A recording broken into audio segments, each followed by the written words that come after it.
Oh, man. Hello, everybody. Welcome to another episode of Big Mouth Willie Bass Podcast. I'm Ryan Willis. And I'm brother, Matt brother. Woody. Woody. How's it going, brother? Oh, it's been a roller coaster day to say the least, but but I'm excited. I'm excited for today's show. Oh, you're telling me, man. Today has just been a whirlwind. A lot going on with my job, and it's not good stuff. So I'm kind of looking forward to escaping all that for at least a little bit here for an hour or so. But yes, Matt, we have a special guest joining us for the third time ever on the Big Mouth Willie Bass Podcast. Yes, he's our apparently he's our favorite guest to bring on, and I know the folks back home enjoy his company as well. But Randy Goodman is going to be in the house, or actually on the phone tonight, and he'll be giving his insight to some NFL moves and draft predictions. So we're going to dive into that tonight. It's going to be a good one. Mr. Dallas himself, Randy Goodman. I think he's also the only one of our listeners that is kind enough to join us this many times.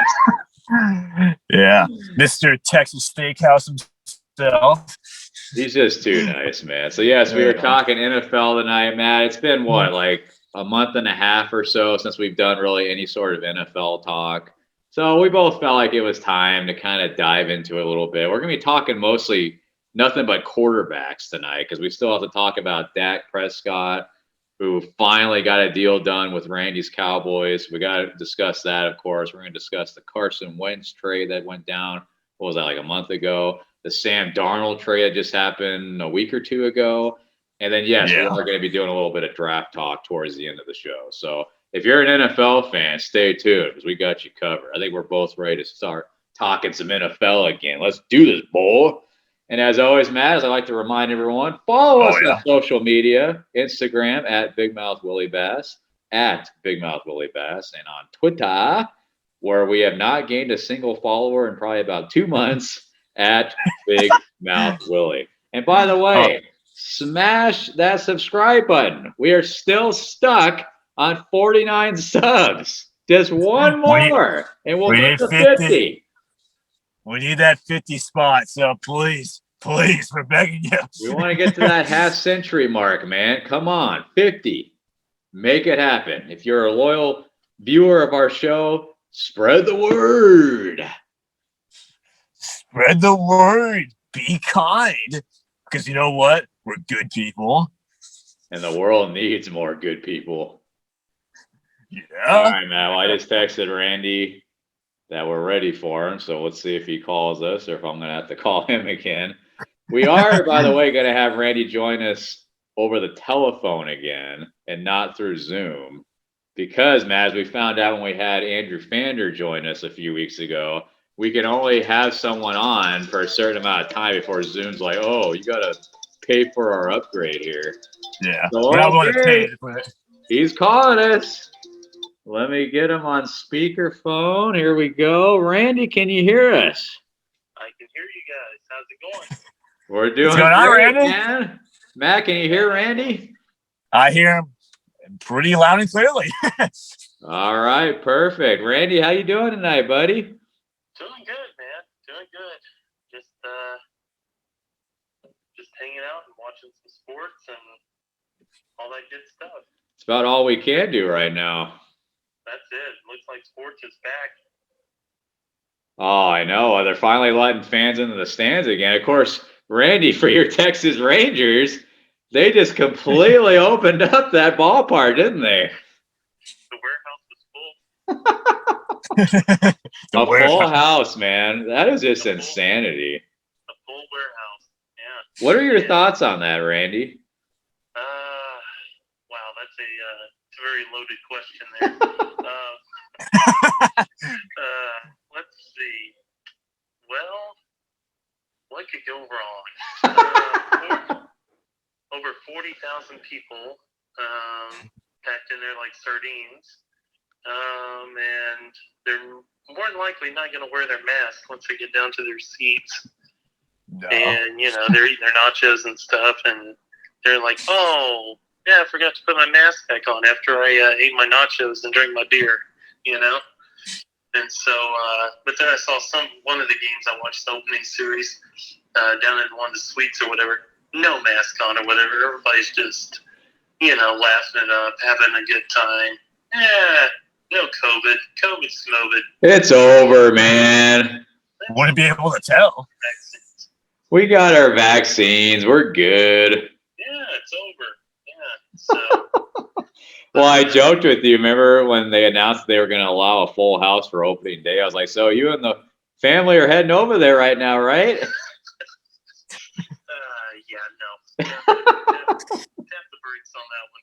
Well, Randy, before we dive into the football talk, because we got an awful lot to talk about tonight, including your Cowboys and Dak Prescott, who we bring up every time we have you join us. But we also want to get into the Carson Wentz trade, the Sam Darnold deal, and some draft talk, of course. Yes. But before we do all that, I want to open up the floor, as I always do for you, to tell everybody out there how your business is doing. Goodman Sports Cards.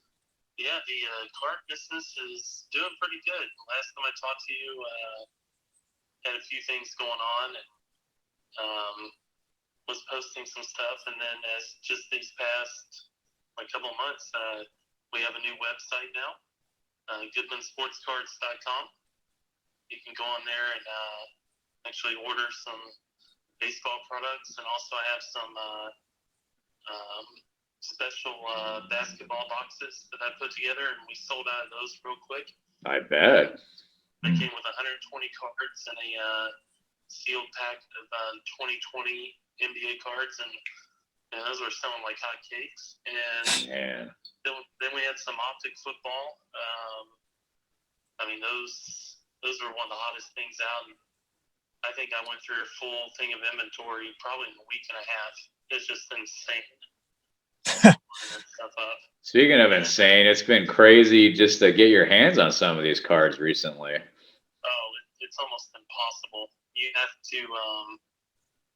to stand in long lines at Target, sometimes starting at 10 o'clock at night, and you would not be the first person in line at that time. You'd probably be the fifth or maybe the 10th person in line, even before they close the store. And so then it's not guaranteed they're going to have anything. It's a gamble. Well, Randy, it's a perfect opportunity for you to try out your new tent that you bought recently and camp out. Right? Yeah. Just sit in a lawn chair and, watch some sports. Build a fire. You and Finn could have some s'mores. Hey, it'll be a great time. Oh, man. 9 hours. That's pure entertainment right there. You can keep Finn entertained for 9 hours straight. Sure. Oh, excuse me, folks. We got to do a diaper change. Turn your heads. So, that's great. Yeah, the card business, man, it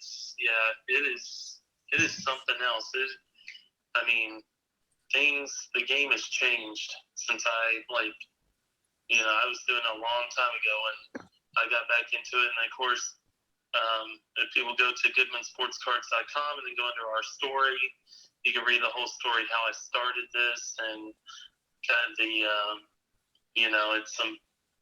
it's real sentimental to me, and so we're having a really, really good time with it.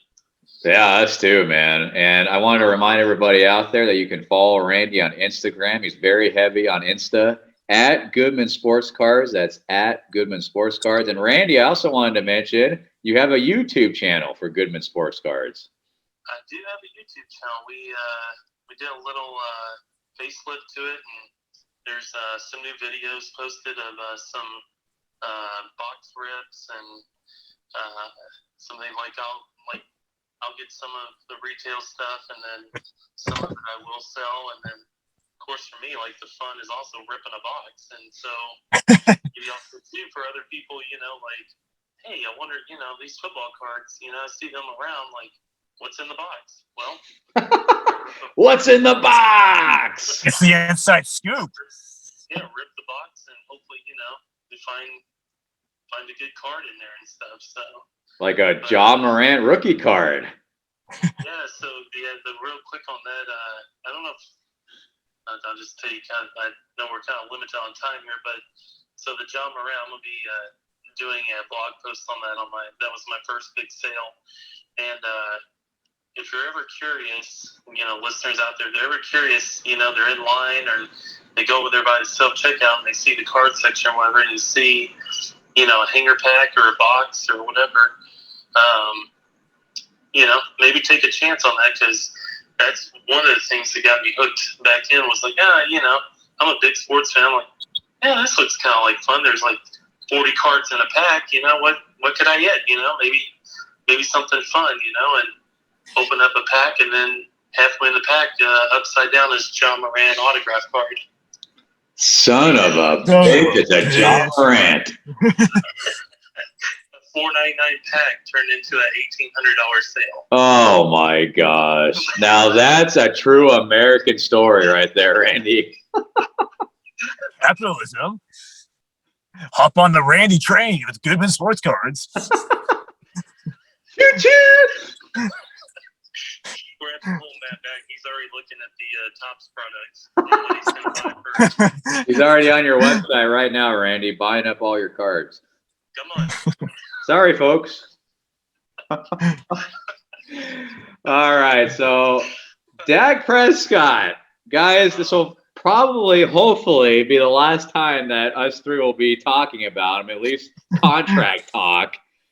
He finally signed his deal with the Dallas Cowboys. 4 years, $160 million. 126 of that is guaranteed. And there's two key details: a no trade clause involved and a no tag provision. Wowzers.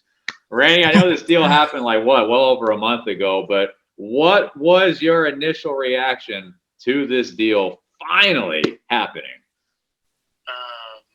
My initial, I was like, yes, finally this deal is done, and we can close this book. You can sign the contract, and we can move on to improving this team and just get. I feel like this is the big cloud that was just over the Cowboys organization, and they finally inked it and got it done. And also too, to add on to your the numbers on the cap and the guarantee money and stuff, this season it's only going to be $22.2 million instead of the $37.7 million that would have come along with the franchise tag. And so they're saving about $15.5 million against this season's cap.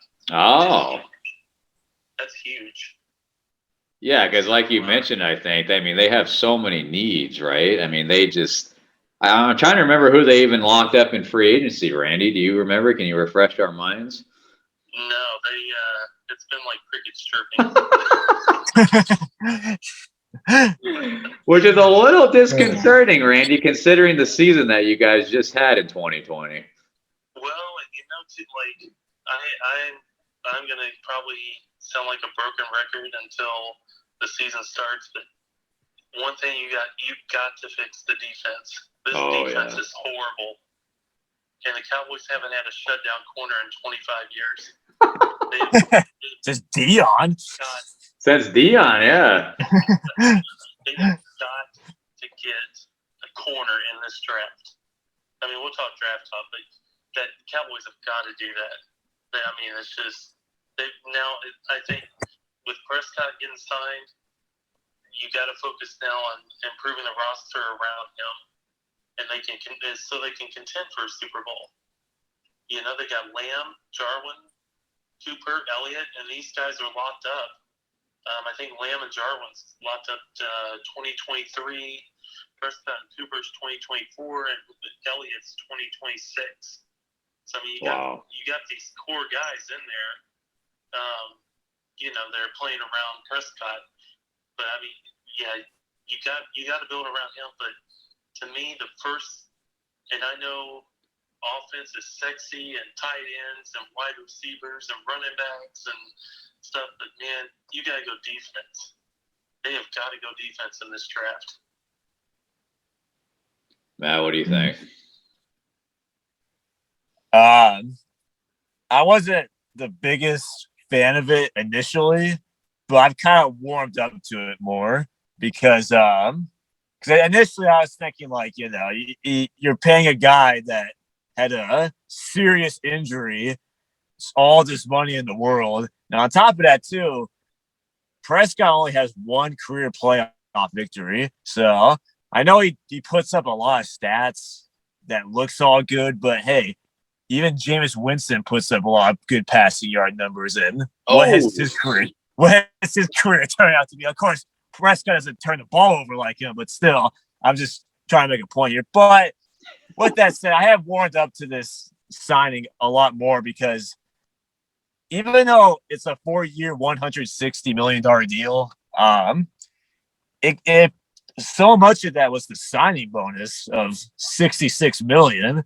So it doesn't really hit the cap like Randy alluded to as hard as you may think it would. And like Randy, you said as well, like you don't have to deal with that drama that's been ongoing forever now about the Prescott contract talks. Like since he got drafted, it feels like. Yeah. And I do think too as well, he is a good quarterback. I guess I wish that he was a little bit more proven in big game situations before they hand out this kind of contract. But at the same time too, it's like, who are the Cowboys going to get that's better than him? Like, I know Deshaun Watson's name has been floating out there for a while, but like, I don't think with all the allegations against him right now, a trade for him is probably next to impossible. So you lock up the guy you already have. So I like it, and I think it's going to be best for the Cowboys moving forward.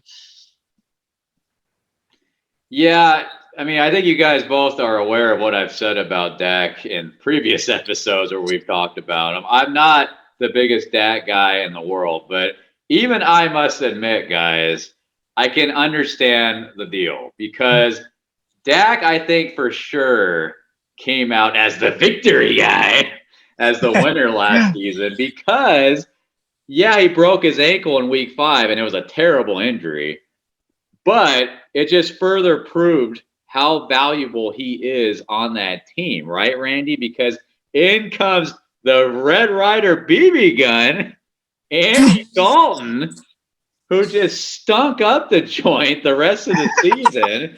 And the Cowboys went from averaging 32 points a game with Dak under center to a measly 21 points a game. And Randy, you mentioned how awful that defense was. I think they were giving up about 40 points a game last year.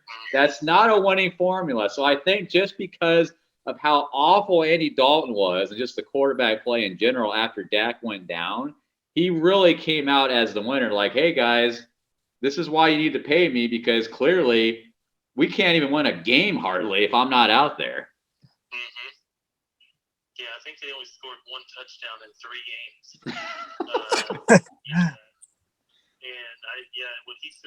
I think Dak, he threw for almost 1,900 yards and he had 9 touchdowns and 4 interceptions before that injury. I mean, he was clicking along.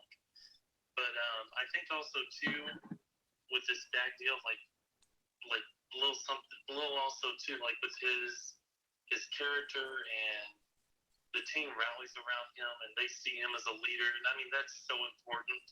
Like, like when the guys want to play for you and stuff. And Dak is that guy.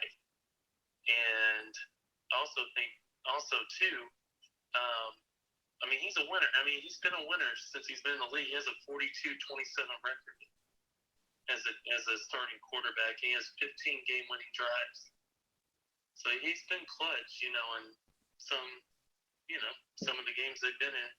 But yeah, I just think like his resume, in his short time that he's played in the league, is he worth, the $160 million? Maybe not, but to the Cowboys, they feel like he is. And now that he's got his money, and now he's getting his rehab, he looks great in rehab, and get back out there. But it all circles back to what I was telling you guys. They got to build around this guy. Yeah. Do you feel like Oh, go ahead, Matt. Randy, do you feel like Prescott is kind of like where Tony Romo was at most of his career? because it kind of reminds me of like Romo was really good at fourth quarter comebacks as well, but he's still missing, the playoff success, if you will.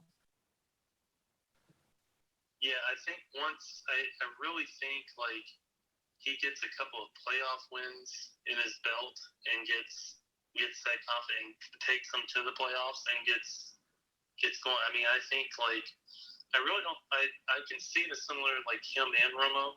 Like he's second to Romo, I think, in 300-yard passing games, like with 15 or 6 somewhere in there. Already, man. Yeah, he's already got the 300 passing yard games. I think he even has a team record 7 400-yard passing games and 24 rushing touchdowns, and that's the most by a Cowboys quarterback. Wow, that's surprising. I would think Staubach would be the leader. Yeah. So Captain America. That's something you never really saw from Dallas quarterbacks. Aikman. I mean, he could scramble and get away, and he was a great quarterback. But then you come to and then when Romo got here, you're like, wow, man, I haven't seen a guy move around like Romo was like the dancing guy like that. Like he was a magician, getting away, and it was amazing. Yeah. And with Prescott, you have the dual threat, and that's so crucial, for defenses now, to really have a defense kind of on the ropes. Is this guy gonna run? They're gonna draw. The way the league is now, you have a lot of these dual threat quarterbacks, and a lot of the guys that are the quarterbacks, their thing is to run first, then pass. Well, and one guy that can certainly help him get there is Ezekiel Elliott, who kind of fell off the wagon last year, Randy, which I think is partly because of Dak being out, because obviously the opposing defense was like, load the box up. We don't want Zeke to beat us. We'll make the Red Ryder BB gun beat us. But with that being said, Zeke looked a little slow last year, did he not? I'm a little concerned about him. What about you, Randy? Yeah, Zeke, I don't know what it was. He had the fire, but just he just seemed kind of he was almost pedestrian out there, the way he was running and things like that. He wasn't getting those big long bursts, breaking through the defense and going for the long touchdowns and things like that. I don't know. It seemed like the team,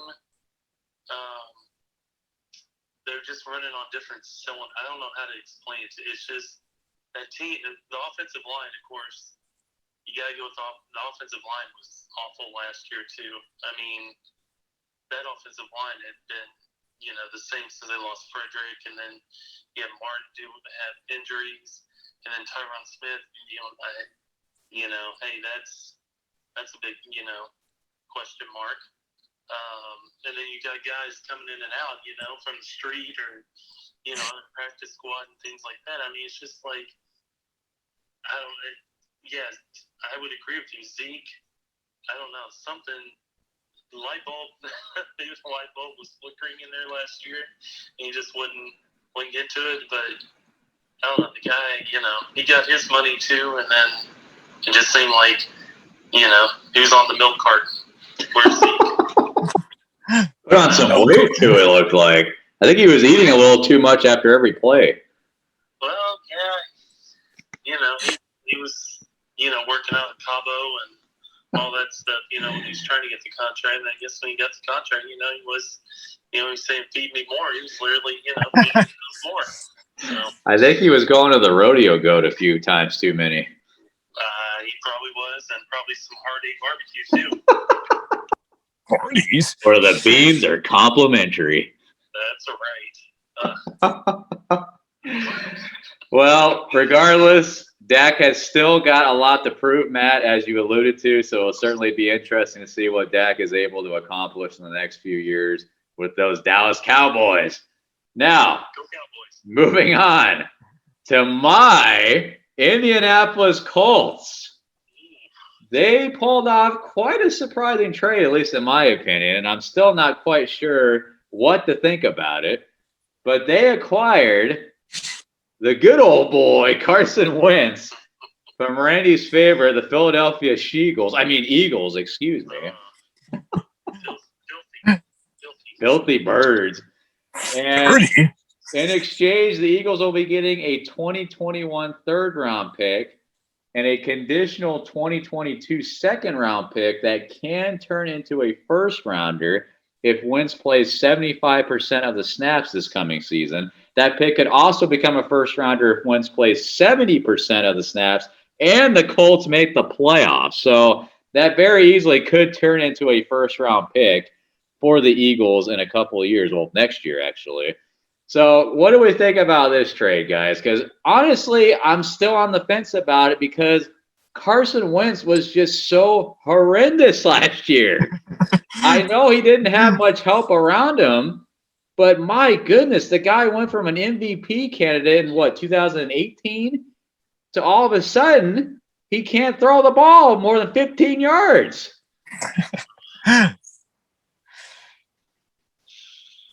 Now go ahead.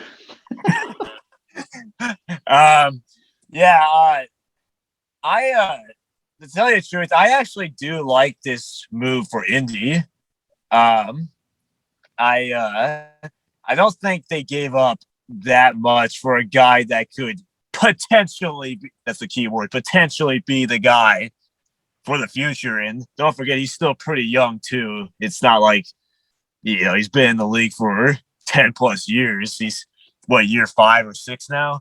But I do think that him reuniting with his old coach in Frank Reich is a big thing for sure, because he had much of his success in the NFL at the Eagles when Frank Reich was their offensive coordinator in Philadelphia. Now him reuniting with him, that's a big plus. On top of that too, the Colts, they have a much, much better situation going there compared to Philadelphia, not only just with the coaching staff, but just the roster. Their defense was phenomenal last year, and I would assume they would probably be just as good or better next year.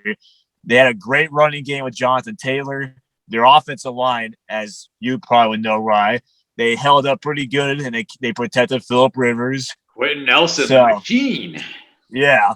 So there is a risk because Wentz is getting paid so much money, but at the same time, too, the Eagles are taking $33 million of that money. They're eating that up themselves. So there is risk for the Colts, but I do think it's for sure worth it, like going for it and trying to fix Carson Wentz, because I think this is the perfect situation for him. Like, this is probably the best place he could have went to, because if he went to a place like Chicago, for instance, I think his career would be over pretty quickly. Where quarterbacks go to die. Yeah. Oh, gosh. Poor Joe Burrow.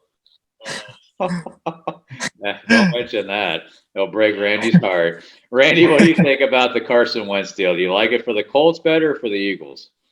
So I agree with Matt. I do like the deal and the reunion with Coach Wright. I really think the Colts. I think they can make a really deep run in the playoffs next year. Like Matt was saying, these I agree totally. Saying the defense, they were awesome last year. On the offensive side, they got Taylor. The wide receivers probably need another year or two.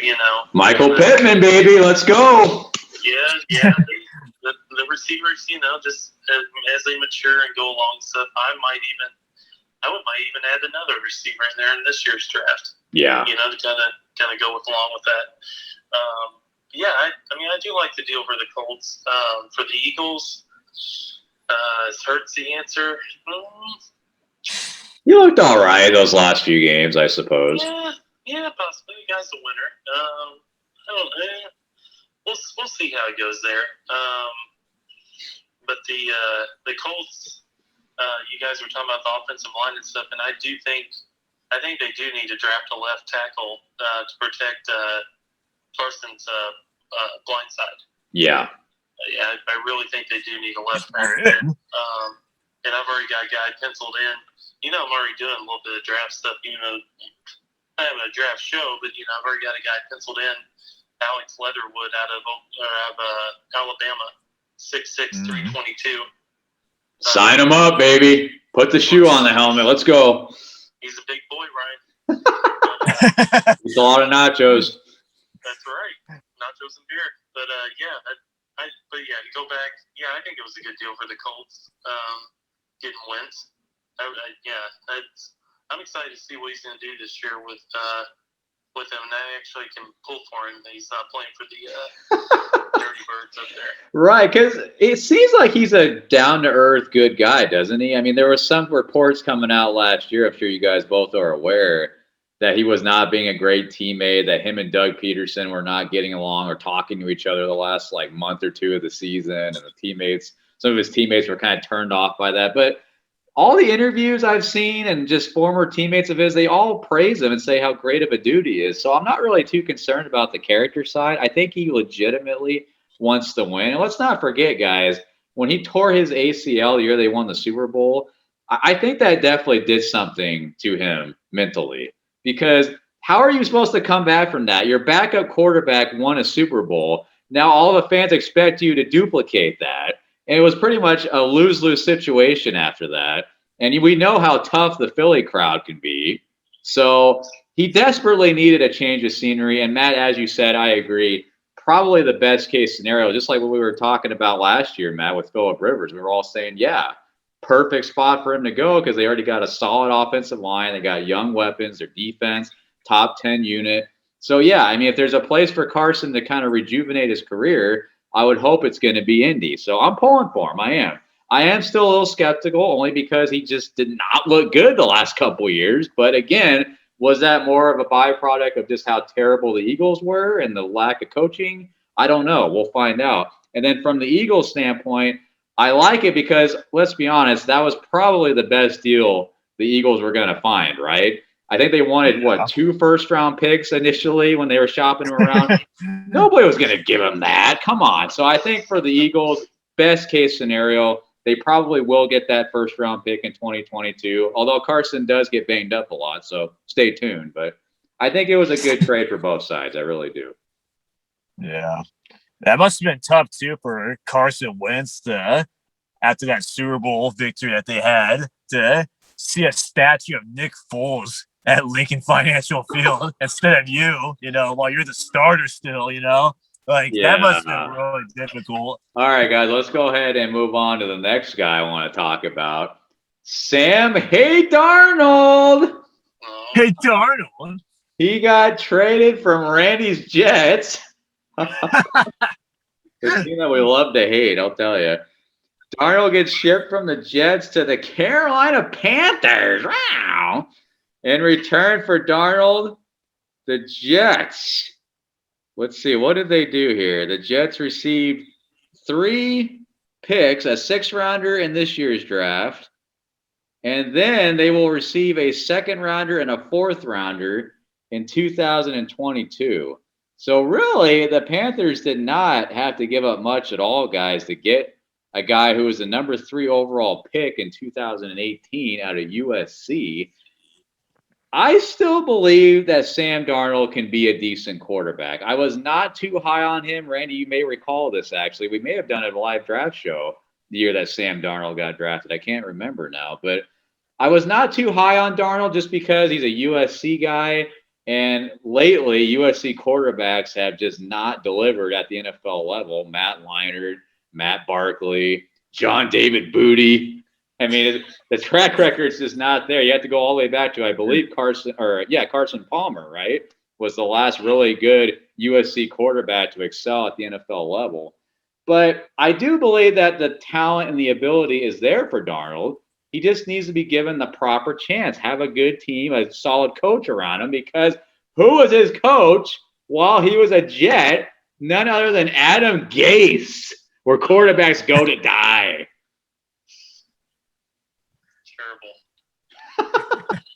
Terrible. So I like the trade a lot for the Panthers. They didn't have to give up a whole lot, and Teddy Bridgewater was meh. He was okay last year, not spectacular. So now you bring in a guy with a lot of ability. You have that healthy competition. Who knows? Maybe Darnold will figure it out, and he will go on to have the career that the Jets were hoping he was going to have. I don't know, but I think it's worth the gamble if you're the Panthers, is it not? Oh, I agree. I just think like the Panthers. I mean, yeah, they have the thing with Darnold that he's going to have reliable offensive weapons, which something he didn't have in New York, obviously. And so,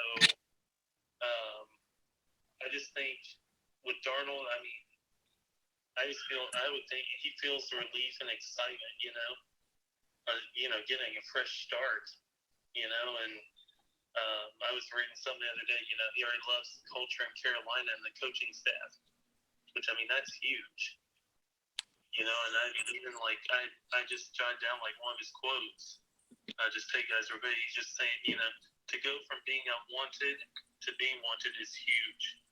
He's saying getting that news that you're going to be traded of the team saying, hey, we didn't want you for whatever reason is hard.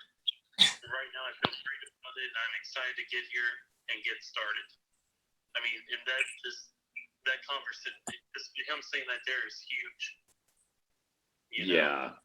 Yeah, I agree. I mean, he couldn't have gone to a worse situation, honestly, than the Jets. I mean, the Jets have been dreadful for how many years running now since Rex Ryan was there?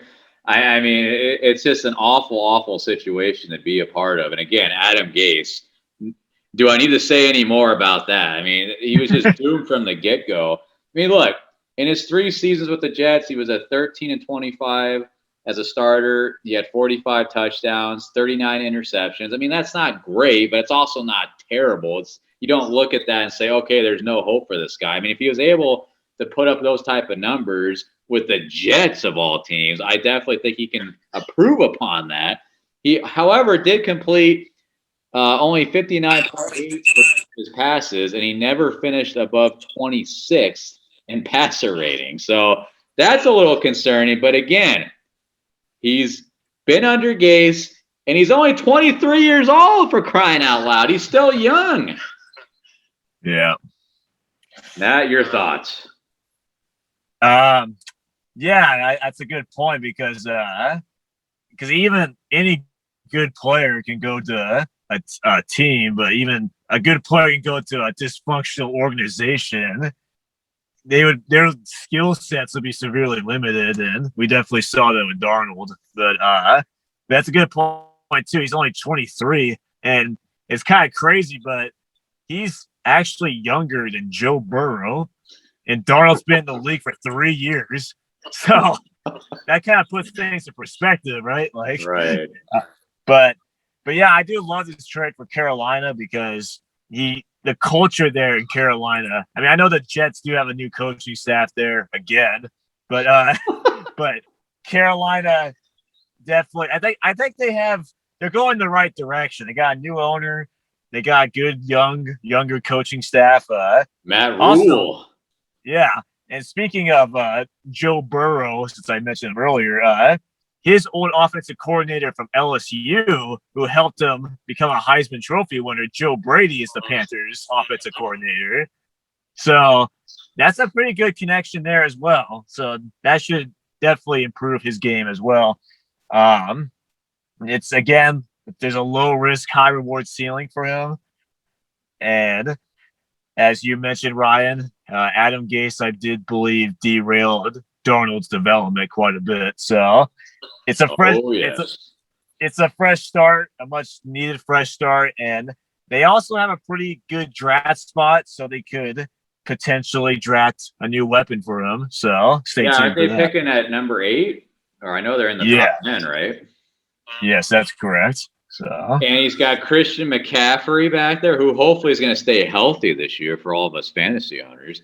And, oh, by the way, his old buddy from the Jets, Robbie Anderson's already there in Carolina. Yes. Dreadlocks. There seems to be a lot working for Sam Darnold in Carolina. So I'm really excited to see what he's going to be able to do there. Guys, another fun fact. Let's just pick on the Jets here, pile on a little bit more. If the Jets, and also this will be a great way to transition into our draft talk.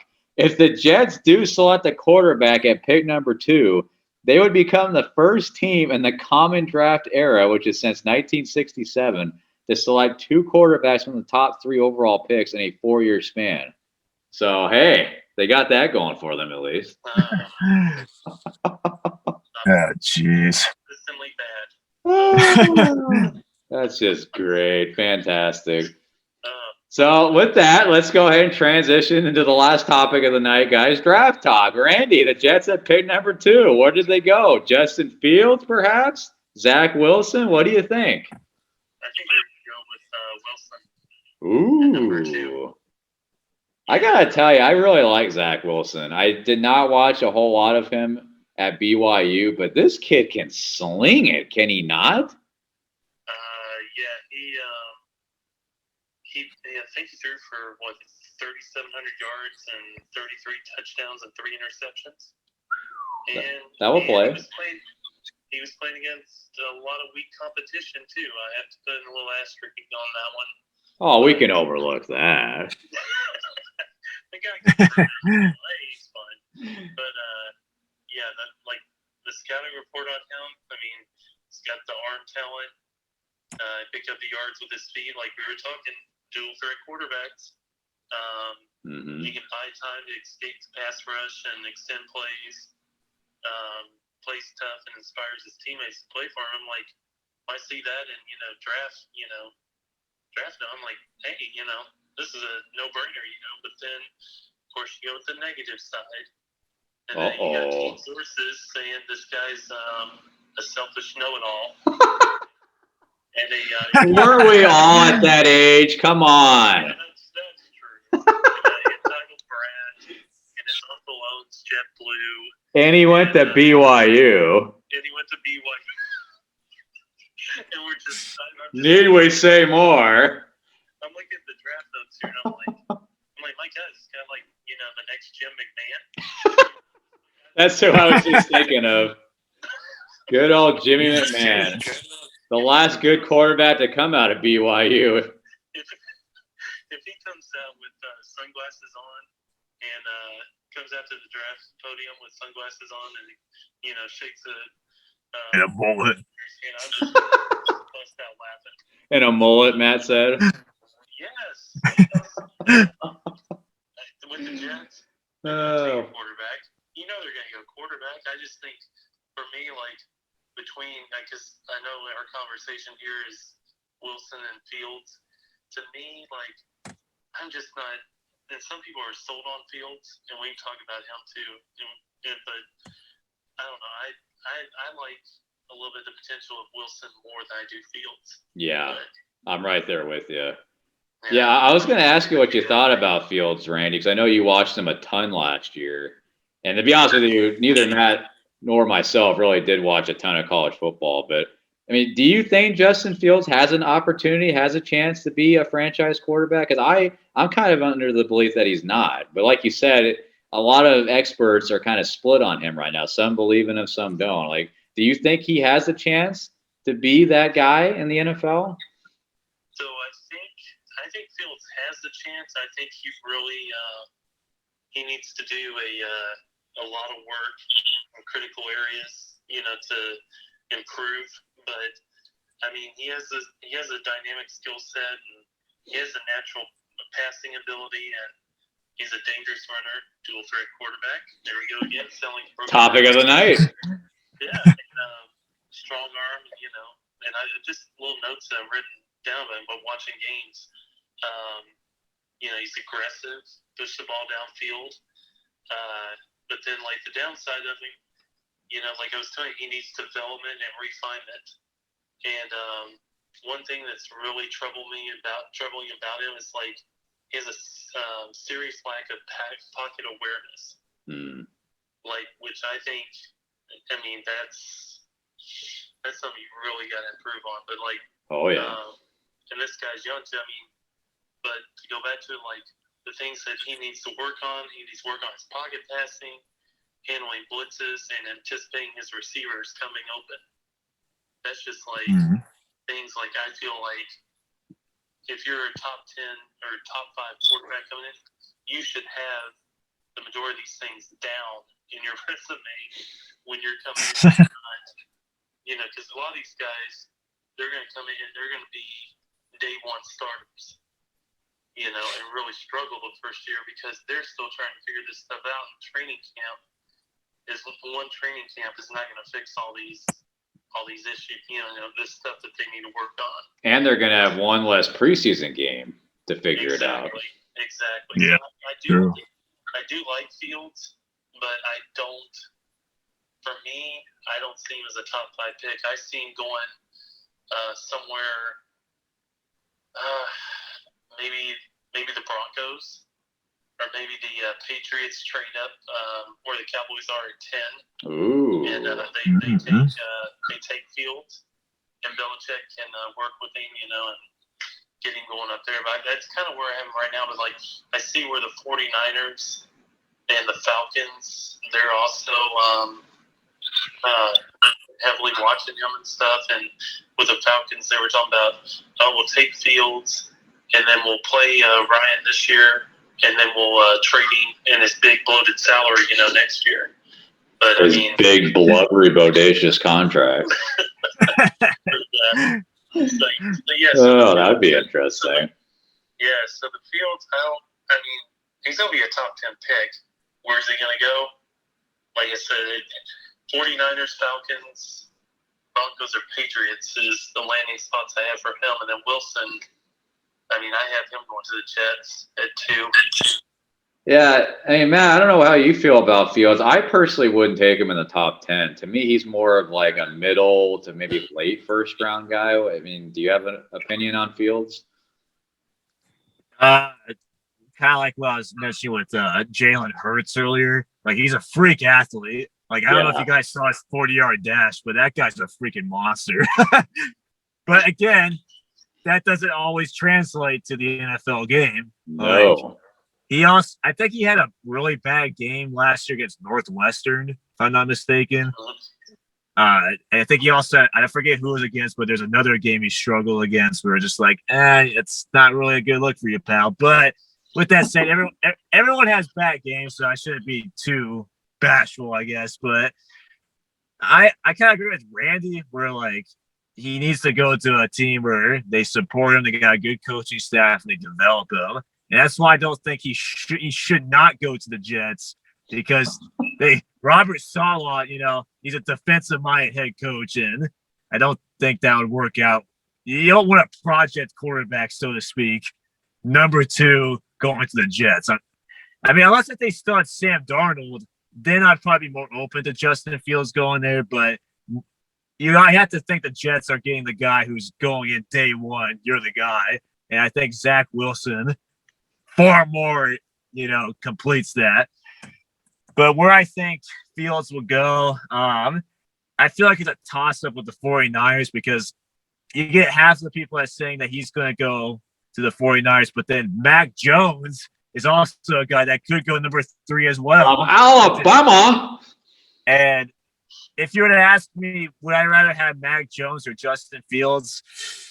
That's also like a coin flip, but I think I'd lean a little bit more towards Mac Jones, just because he had the better. Of course, he have a great team there in Alabama, as you would expect, but I really like Mac Jones' competitiveness, just like the way he talks. Like, even just today, I just watched an interview of him, and he was giving a shout out to my man Tim Tebow, and about his work with his work ethic and his drive and all that. I know, of course, Tebow didn't work out in the NFL, but as far as his work ethic and his personality, being a leader, that's the type of player he's trying to aspire to be. So it might not be a popular opinion, but I wouldn't mind seeing Mac Jones go 3 with San Francisco.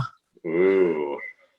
Well, yeah, guys, I was going to bring that up because, as we know, the 40-winers, as we like to call them, they did trade up to that number 3 pick. So we are assuming that they're going to draft a quarterback, since old Jimmy Garoppolo cannot stay healthy to save his life. And even when he can stay healthy, that's not saying much.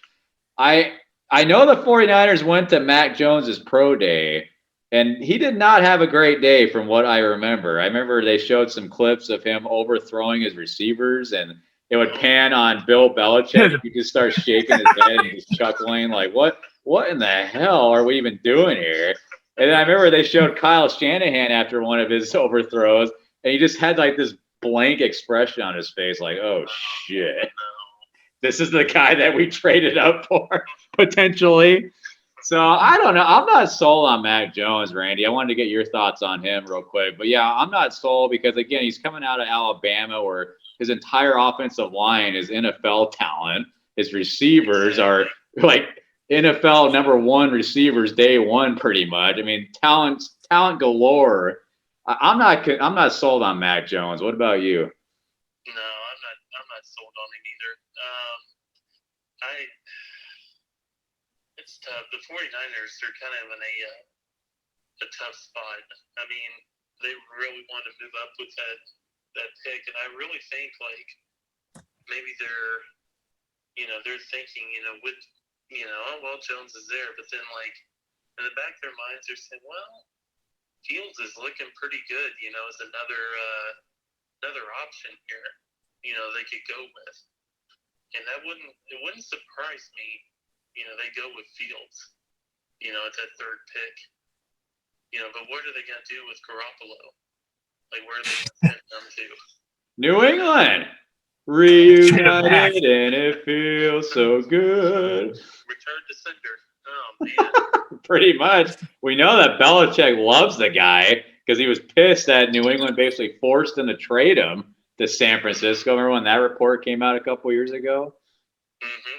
But yeah, I mean, if that's what it's going to come down to, assuming that the Jets are going to take Wilson at 2 and the Niners are staring at Jones and Fields, I would definitely pick Fields between the two, but I'm not sold on either one of them, at least not at that pick. If I'm going to take Mac Jones, I would take him probably in the second round at the earliest, but even then, I don't know if I would pull the trigger there. What do we think about Trey Lance from North Dakota State? Are we high on this kid? I've been seeing his name getting thrown around a lot in the top 10. I've seen him. The only really thing I've seen about him is just in a couple of packs of cards, that I've seen people and they're like, oh, there's Lawrence. Oh, Lawrence. They're like, oh, Fields.